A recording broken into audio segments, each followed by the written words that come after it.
मैं दिल्ली सल्तनत के पतन के कारणों की चर्चा करूंगा। 1206 से 1526 तक लगभग 320 वर्षों तक दिल्ली सुल्तानों ने दिल्ली पर शासन किया। वास्तव में संपूर्ण मुस्लिम काल को हम दो खंडों में विभाजित कर सकते हैं। 1206 से 1526 तक सुल्तानों का, दिल्ली के सुल्तानों का समय है। दैट इज कॉल्ड दिल्ली सल्तनत। 1526 से 1857 लगभग जो है 312 वर्षों का, 11-12 वर्षों, 333 वर्षों का जो समय है, ये मुगलों का समय है, जिसमें से 15 वर्ष बीच में 1540 से 1555-56 तक का जो समय है, ये सेकंड अफगान शासन यानी शेर शाह सूरी और उनके दो वंशजों का समय है। 15 वर्ष को अगर निकाल दें तो पूरा कालखंड भारत में मुस्लिम राज्य का जो पूरा कालखंड है, ये दो खंडों में है। पहले कालखंड में यानी कि जिसकी मैं चर्चा कर रहा हूं, जिसके पतन के कारणों के बारे में मैं बताऊंगा, 1206 से लेके 1526 तक यानी पानीपत के प्रथम युद्ध और बाबर के आगमन तक का समय जो है वो कहा जाता है दिल्ली सुल्तानों का समय।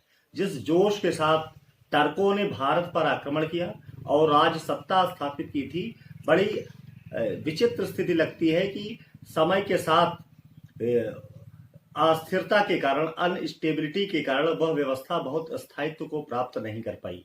क्योंकि टर्क जो है एक आक्रमणकारी के रूप में भारत में आए थे और मुस्लिम राज्य की स्थापना की थी। इसलिए भारतीय जो जनमानस है या जो राजपूत है या आम जनता है, उनको पूरी तरीके से अपना नहीं पाई, उनको स्वीकार नहीं कर पाई। और पूरा दिल्ली सुल्तानों का जो समय है 1206 से 1526 तक का, इसमें 5 राजवंशों ने शासन किया है। पहले राजवंश को ममलुक कहते हैं, दूसरे को खलजी कहते हैं, तीसरा राजवंश है तुगलकों का, चौथा सैयदों का और पांचवा है लोदियों का। दैट वेयर अफगान, वो प्रथम अफगान शासक थे। यानी कि इब्राहिम लोदी तक का जो समय है 1451 से लेके 1526 तक का जो समय है। तो इनके पतन के कारण कहा जाता है कि कोई भी व्यवस्था अपने अंतर विरोधों से नष्ट होती है। एक समय होता है व्यवस्था एक्सट्रीम तक जाती है। कोई राज्य, कोई सामाजिक परिवर्तन ना एक दिन में स्थापित होता है, ना एक दिन में परिवर्तित होता है। हम बात करें अगर इनके शासन व्यवस्था की, अगर दिल्ली सुल्तानों के शासन व्यवस्था को बहुत बारीकी से देखें तो एक तो स्वेच्छाचारी, कहने के लिए तो ये मिल्लत की बात करते हैं, डेमोक्रेसी की बात करते हैं, लेकिन ये स्वेच्छाचारी हैं। और सेंट्रलाइज मतलब सेंटर ऑफ द पावर जो है केवल सुल्तान है, सुल्तान के अधीन सब हैं। कहने के लिए बलबन का जो समय है उसको हम बहुत अच्छी तरीके से देखते हैं कि ताज की प्रतिष्ठा में वृद्धि करने के लिए उसने किस तरीके से मालिक और सेवक के संबंध को स्थापित किया और ये बार बार बताने का प्रयास किया कि वह धरती पर जिल्ले-इल्लाह है। तो इसका परिणाम यह हुआ कि आम जनता, जो भारतीय जनता है, हिंदू जनता है, उसके बीच में एक रिफ्ट, एक खाई जैसी स्थिति बनी रही। हम तुलना कर सकते हैं, अगर दिल्ली सुल्तानों की अगर सबसे मजबूत उदाहरण है तो लुई 14 की चर्चा करेंगे, फ्रांस का शासक, जिसने 1661 से 1715 तक लंबे समय तक राज किया था फ्रांस में और सेंट्रलाइजेशन ऑफ पावर, सत्ता का केंद्रीयकरण कर लिया था। जिस तरीके से दिल्ली सुल्तानों ने किया, उसी का परिणाम था कि 1789 में फ्रेंच रिवॉल्यूशन हुई थी, फ्रांसीसी क्रांति हुई थी और सारी दुनिया में लोकतांत्रिक व्यवस्था का और राजशाही के विरुद्ध जो है विद्रोह की स्थिति पैदा हुई है। अमेरिकन फ्रीडम मूवमेंट हो, चाहे 1917 की बोल्शेविक क्रांति हो, चाहे भारत का स्वतंत्रता संग्राम हो, यानी डेमोक्रेटिक पैटर्न की शासन व्यवस्था स्थापित होने की परंपरा 1789 की फ्रेंच रिवॉल्यूशन के साथ शुरू हुई। और उसके जो बुद्धिजीवी थे, मॉन्टेस्क्यू, दिदरो, रूसो, क्वेस्ने जैसे, उनके उदाहरण और उनकी कही गई बातें, उनके जो है विचार लोगों के मन में प्रचारित हुए कि सत्ता एक व्यक्ति के हाथ में नहीं हो सकती। यदि अगर सत्ता का नियंत्रण एक व्यक्ति के हाथ में होगा तो जनता की उपेक्षा होगी, इस तरीके का। तो लुई 14 का बहुत परफेक्ट उदाहरण है भारतीय संदर्भ में कि किस तरीके की सत्ता का केंद्रीकरण उसने किया और उसके विरुद्ध आम जनता ने विद्रोह कर दिया। लेकिन भारत की स्थिति दूसरी है। मुस्लिम राज्य के विरुद्ध चूंकि कभी एक मत नहीं हो पाए, वास्तव में मुस्लिम राज्य की स्थापना भारत में हुई तो उसके पीछे जो भारत के राजपूतों के बीच में आपस में लड़ने भिड़ने की और एकजुट न होने पाने की या ज्वाइंट एफर्ट न कर पाने की परिस्थिति, इसी वजह से मुस्लिम राज्य और तुर्कों का राज्य भारत में स्थापित ही हुआ था। तो उसको लंबे समय तक स्थापित होने में लड़खड़ाते हुए अगर पूरे समय को ध्यान से देखें तो आप बलबन का नाम, अलाउद्दीन खिलजी का नाम इब्राहिम लोदी से पहले सिकंदर लोदी का नाम, 5-6 शासकों का जो समय है वास्तव में बहुत गरिमापूर्ण तरीके से कह सकते हैं, बड़ी सशक्तता के साथ शासन किया। लेकिन बाकी उनका जो परवर्ती काल रहा इन 5 राजवंशों का, वो शासक निहायत ही अयोग्य और बहुत ही निकम्मे टाइप के थे। उनका शासन पर कोई पकड़ नहीं थी, अपने सूबेदारों सरदारों से कोई उनका जो है सामंजस्य नहीं था। एक तालमेल की आवश्यकता थी, जो तालमेल मुस्लिम शासकों ने हिंदू समाज में और जिन पर वो शासन करने आए थे उन पर स्थापित नहीं कर पाए थे। तो पहला जो कारण सबसे बड़ा है, स्वेच्छाचारी और केंद्रीभूत शासन व्यवस्था थी। फिर धर्म का प्रभाव था, बिल्कुल डिफरेंट रिलीजियस थॉट वाले लोग, यानी कि मूर्ति पूजा का विरोध। पूरा भारतीय समाज मूर्ति पूजा करने वाला व्यक्ति था, और जब कभी वैचारिक स्तर पर और धार्मिक स्तर पर जो है विचारधारा पर प्रभाव पड़ता है, जीवन पद्धति पर प्रभाव पड़ता है, तो व्यक्ति असहज हो जाता है। तो एक अनईजीनेस जो है जिस तरीके से फील करते थे आप बहुत बाद में, आप देखें जो अकबर का समय है, अकबर ने रोटी बेटी का संबंध स्थापित किया, सुलह कुल की बात की, तो उसके पीछे उसकी डिप्लोमेसी थी। वो जान गया था कि जो भारत का दिल्ली सुल्तानों का समय है और उससे पूर्ववर्ती यानी कि बाबर या हुमायूं का जो भी समय है, वो इस वजह से स्थिरता नहीं प्राप्त कर पाए क्योंकि वो विश्वास प्राप्त नहीं कर पाए थे जिन लोगों पर शासन करना था। अकबर ने रोटी बेटी का संबंध स्थापित करके, राजपूत कन्याओं से विवाह करके, उनके मंदिर अपने महल के अंदर बनवाकर इस तरीके के कार्य करने का प्रयास किया कि एक संदेश जाए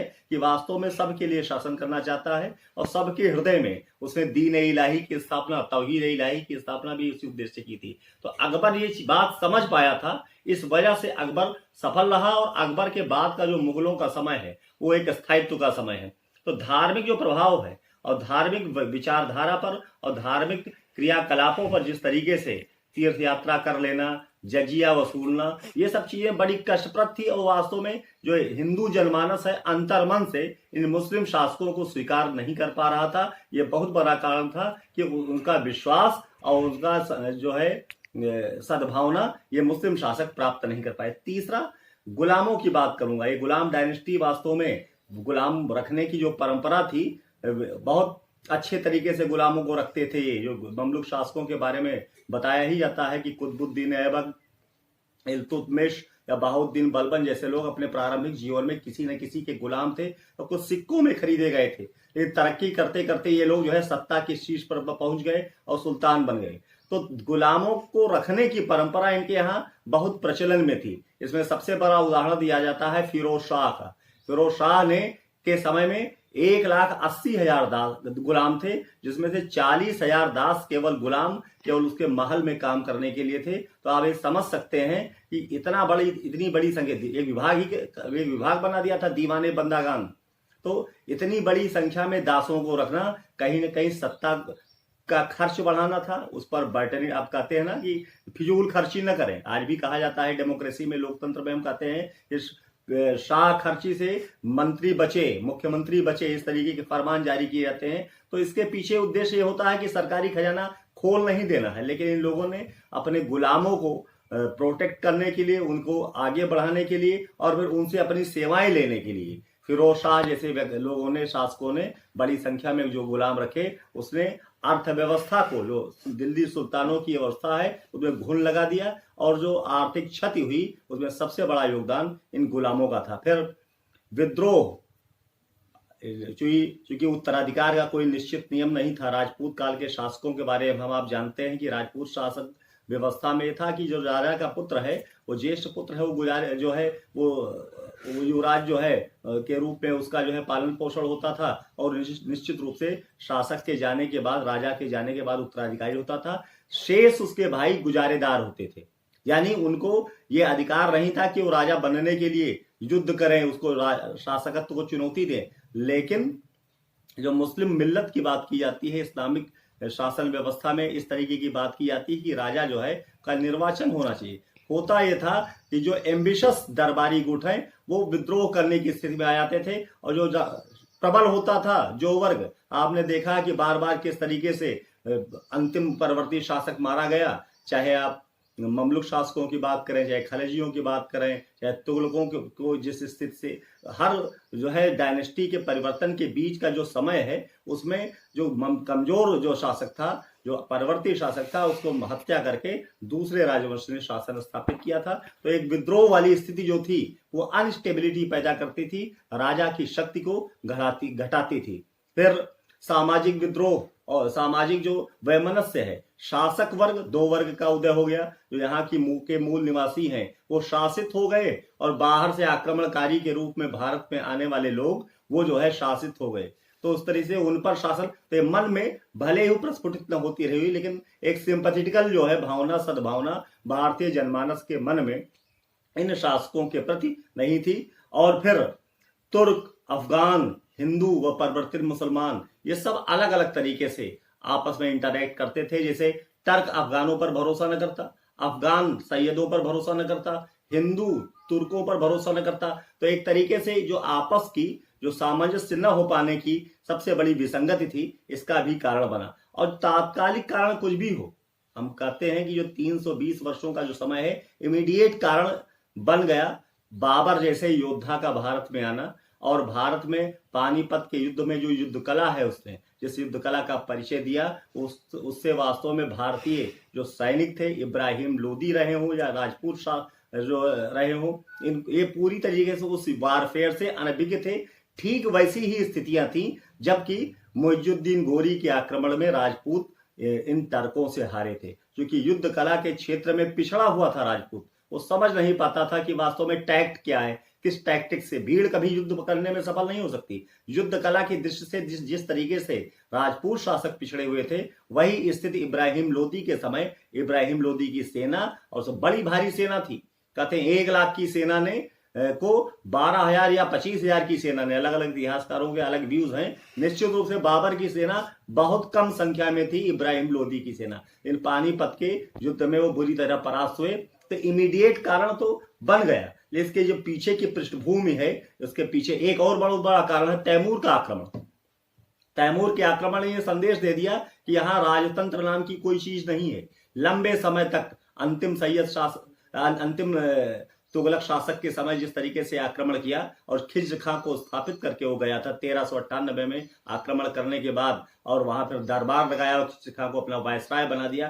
तो एक तरीके से डिक्लाइन के, पतन के जो लक्षण है उसी समय दिखाई पड़ने लगे थे। तो तैमूर का आक्रमण जिस तरीके से हम मानते हैं कि बहुत बाद में 1707 में औरंगजेब की डेथ के बाद जो मुगल डायनेस्टी है बड़ी तेजी से भरभराई, इस वजह से क्योंकि 1739 में नादिर शाह का आक्रमण और 1761 में पानीपत की तृतीय लड़ाई में अहमद शाह अब्दाली का आक्रमण, इन दोनों आक्रमणों ने मुगलों के पतन की गति बढ़ा दी। तो ये मूल कारण है सल्तनत के पतन के। बस।